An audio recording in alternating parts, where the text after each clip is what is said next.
Sarah and the Magic Piano. Sarah Haverstock is 10 years old. She likes to walk her dogs, make up stories with friends, and play the piano. One day, Sarah and her mom went to visit Sarah's grandma, Della Mae, who lived in an old creaky house in the center of town. After an hour or so of listening to her mom and grandma catch up on family news, Sarah snuck off to explore. She knew most of the place very well, but there was one door at the end of a long, dimly lit hallway that she had never been through. The door was a deep, rich red color. Painted in the center was an eerie picture of a light bulb with a heart and a brain inside. This detailed image had always sent jitters through Sarah's veins and kept her from venturing in. Today, however, she was feeling brave, so she decided to find out what was inside. She approached the door, grasped the old brass handle, and opened it with a squeak. She started down a long set of cold concrete stairs into a dark, dank basement. Sarah couldn't find a light switch, but the open door behind her allowed in just enough light to reveal a side of her grandma that Sarah had never known. As she crept through the dimly lit room, she spied dozens of strange contraptions, bizarre-looking mechanical gadgets, and a workbench cluttered with tools. She also found a collection of unusual musical instruments, including a dusty piano unlike any she had seen before. The piano was adorned with a variety of colorful lights which appeared to be salvaged from old cars, and a multitude of interesting-looking knobs and switches of all types and sizes. Sarah wondered to herself where all these odd and interesting things had come from. On a shelf in the far corner of the basement, Sarah found a barely operational flashlight and a scrapbook of old photos and newspaper clippings, which began to put pieces of the mystery together. The articles in the scrapbook chronicled her grandma's life as that of an ordinary housewife turned wildly successful inventor. The book revealed that she had designed dozens of useful household gadgets that earned her international acclaim and millions of dollars. Her most successful creation was the radio toaster, which gave people around the globe something to do while they waited for their toast to pop. Further entries in the scrapbook revealed that at the peak of her career, she changed course from the ultra-practical bread-and-butter world of household gadgets to the uncharted realm of jazz ensemble size reduction, or JESR. Her husband, the leader of a traveling jazz band, had always had difficulty keeping his bands together due to personal differences exacerbated by long road trips in crowded vans. She decided that if she could lower the number of players needed in the band, she could relieve some of the stress of being on the road, thus improving the band's performance and stabilizing the personnel. She set out to combine various instruments that would allow one musician to play the parts of two. Her first attempt resulted in the tubatar, a tuba-guitar combo which, although brilliant, was exceedingly difficult to play. Next came the banjobo. The musicians in the band were thankful for her concern for their welfare, but none could master the complexities of her new instruments. Disappointed but not deterred, she set out to improve the design and functionality of a musical instrument that requires no musicians at all: the playerless piano. Suddenly, the door to the basement slammed shut. Sarah screamed, and the room was black. A dim red light in the far corner of the room began pulsating. Faint musical notes played, which slowly grew louder and filled the room with beautiful whirling tones. More lights flickered and flashed, and soon Sarah could see that all the commotion was coming from the strange old piano. Slowly the notes began to establish a rhythm as a swirling spectrum of color and sound erupted from this amazing instrument. Piercing lights shot through the room as fog rolled out on the floor towards Sarah's feet. One moment she was stiff with fear, and the next she was brimming with excitement. It was the most beautiful piece of music she had ever heard, and the most beautiful spectacle she had ever seen.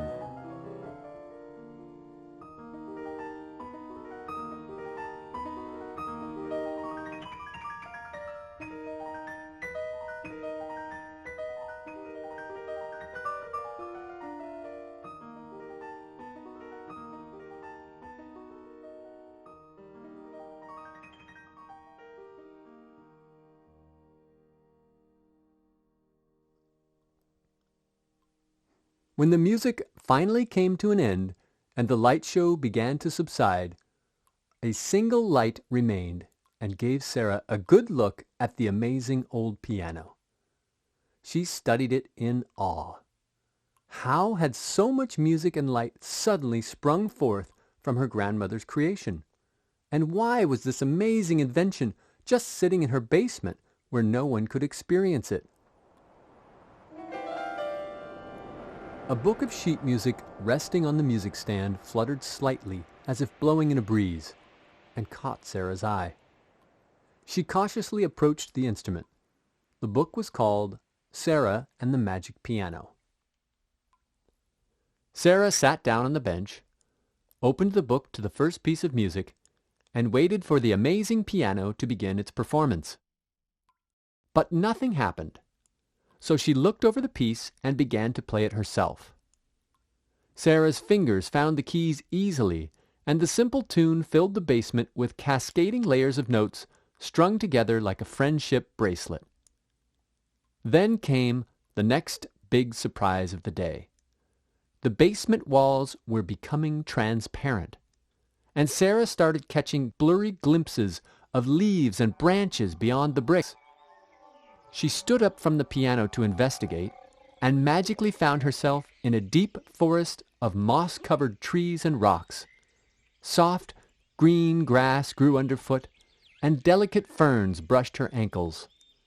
Somewhere off in the distance, she could hear the piano continuing to play the first piece in the book.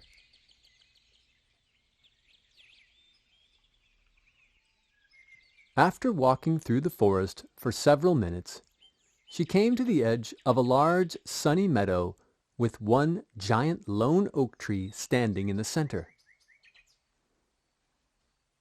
The oak's last few leaves were rustling in the autumn breeze and falling steadily to the ground. As one landed, the next began to fall, adding to a rich yellow carpet below.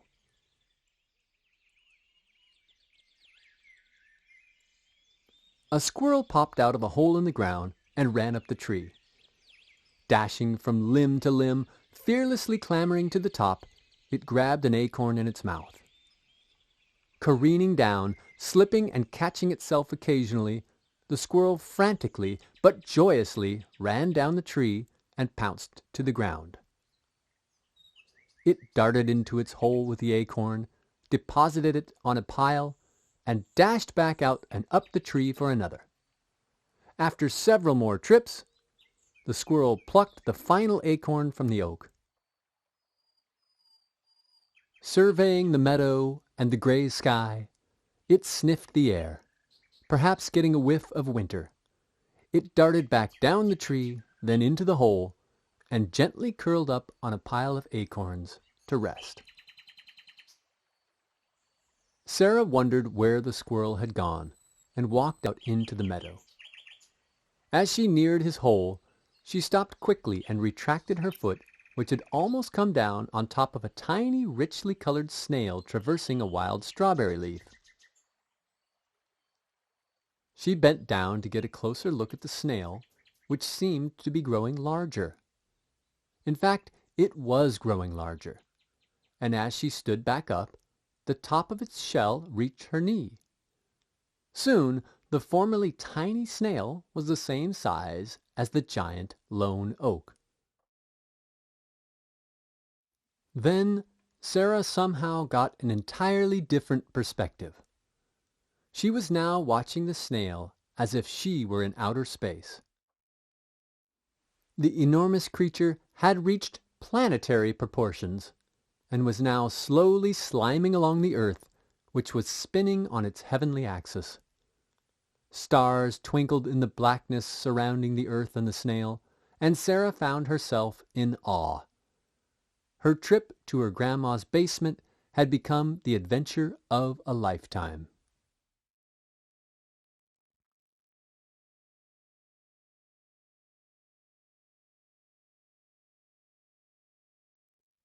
The sun rose over the snail's shell, and in the light Sarah saw a set of train tracks wrapped around it. A speeding train came into view from the backside of the shell, racing along the rails and furiously puffing gray and black smoke. Far ahead of the train, Sarah could see a tiny penny reflecting the sun as it lay on the tracks, waiting to be flattened by the train's steel wheels. Then she noticed an extremely focused mouse running speedily alongside the train. It appeared to be a race. She looked back at the penny and saw a tear roll from Abe Lincoln's eye, over his cheek and into his thick beard. As the pounding engine sped on, so too pounded the tiny heart of this extremely dedicated mouse, who seemed intent on saving Lincoln's life. Closer and closer and ever faster they raced. The train and the tracks rumbled like a pride of roaring lions. The engine's steel wheels were just inches from squashing Abe when the tiny mouse pulled ahead slightly, jumped across the tracks, and nudged him off the rails to safety. The mouse, however, was not so lucky. He gave his life, sacrificed his future to save a fellow creature in peril. Sarah thought about the courageous mouse, then about the passing of the torch of life. She turned her attention to a long stone building which came into view after the train sped past. She walked over to it and peered into the open doorway. The mouse was now lying unscathed, as if sleeping, on a wooden pedestal at the front of the building. Rays of colored light streamed in from stained glass windows high above. A candle burned, and smoke curled upward toward the vaulted stone ceiling. After a brief period of solemn reflection, Sarah walked in and looked more closely at the mouse. A ray of blue light fell on its side, clearly illuminating a patch of its silky soft gray fur. As if magnified, the hairs began to be visible individually, and among them Sarah spotted a group of jubilant fleas. They were dancing a wonderful synchronous dance, twirling about their partners, laughing and singing with the music. Sarah would never have imagined all this activity could be taking place on the perished mouse's flank.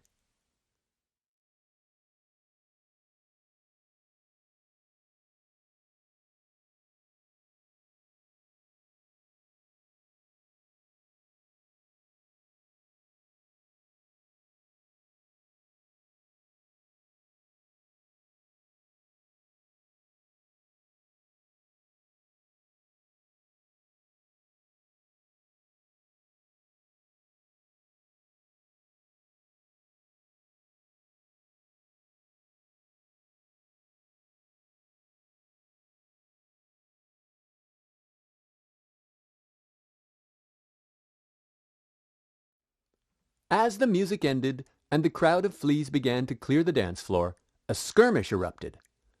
Two hot-tempered fleas bumped each other as they went back to their seats. "Watch it, buddy! I'll clean your clock," said one. Please do. It's been looking a little dingy lately, kind of like your grandpa's false teeth, responded the second flea.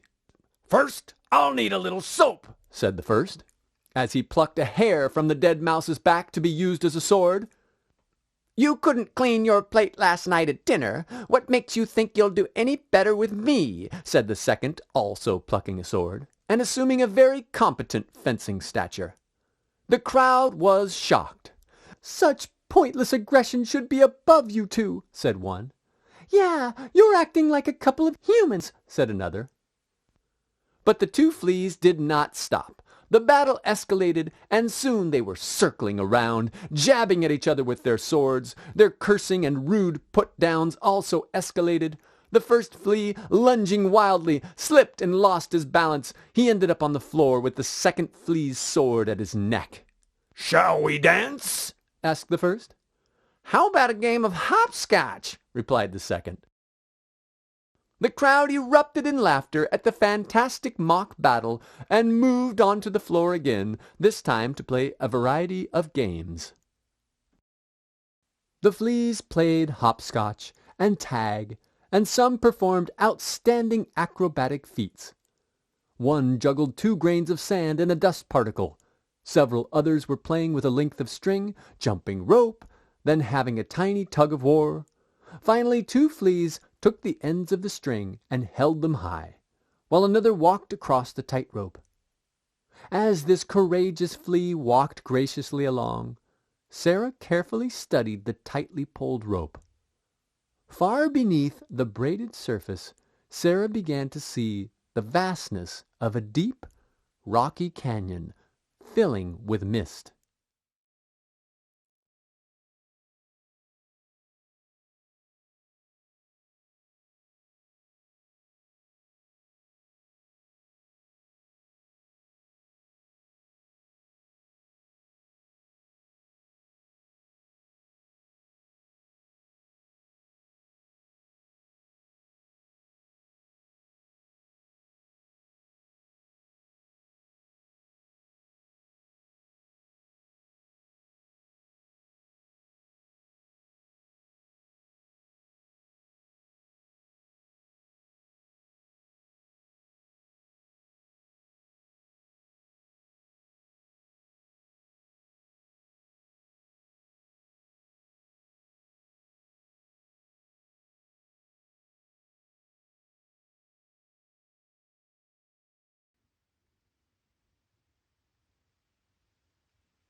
From beyond the distant mountains, a speckled gray and black bird soared into the canyon. As he flew, a magnificent storm spread out from beneath his enormous wings. Lightning flashed, thunder clapped, and rain came down in sheets. The precipitation rapidly filled the canyon with water and created a giant lake.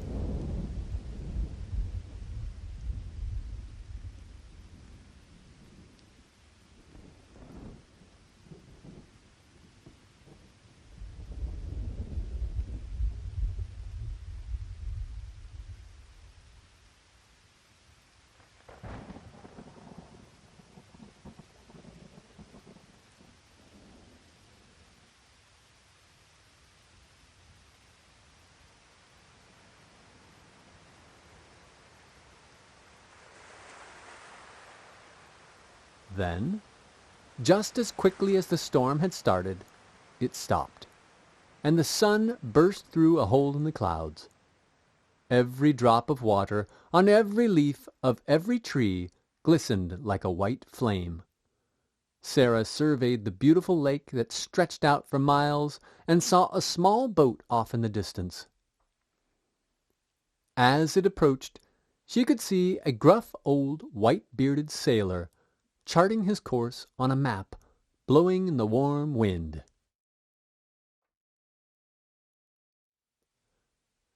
The sailor docked his boat and came ashore.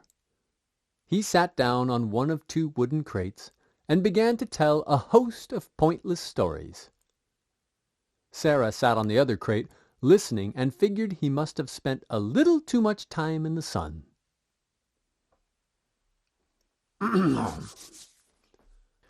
A young man is sneaking up on a mirror in his living room. He comes out of the closet, tiptoes behind a chair, then scoots behind a sofa and crawls under the rug. He slides on his belly to the wall under the mirror and takes a few deep breaths.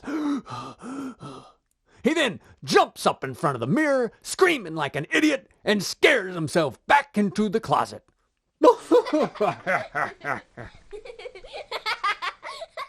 How about this one? A penguin and a poodle share a dance in the back of a pickup being driven wildly over muddy country roads by a yak.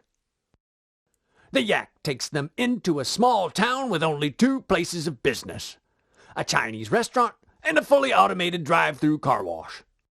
The yak buys the poodle some noodles and drives through the automated car wash while the penguin dances in the back.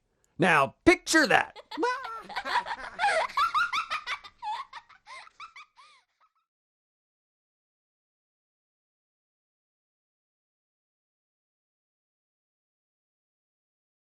I heard this last one from my mother's mom. 3 dynamic ballet dancers are leaping to and fro in a beautiful garden on top of a skyscraper. Music accompanies their masterful movements.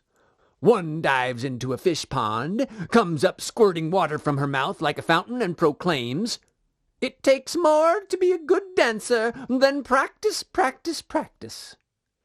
Another bounds up into the top of an apple tree, takes a bite out of a delicious red apple, and says, "A dance without emotion is like a kitchen without a fridge." The last dancer runs full steam through the garden, across the entire top of the skyscraper, and leaps off the edge of the building. He lands in a passing helicopter next to a bewildered pilot who yells, "What in the world were you thinking jumping off of that building? You're 57 flights up!" Sarah laughed at the insanity of the old fisherman's stories. She laughed so hard that she fell backwards off her crate and landed on the dock with a thud. As she picked herself up, she was once again in front of the playerless piano, which now appeared to be turning itself off. The lights dimmed, the music stopped, and the fog cleared. The basement door opened, barely lighting the room from above. Sarah's grandma leaned in. "Sarah!" she called. Sarah jumped at the sound of the familiar voice. Then her grandmother flipped on a light, and Sarah scrambled up the stairs and into her arms. "That piano down there is incredible," Sarah said. "I can't wait to tell you what happened." "Oh, that old thing," Grandma said. "I never had much luck with it, but I guess you had a different experience."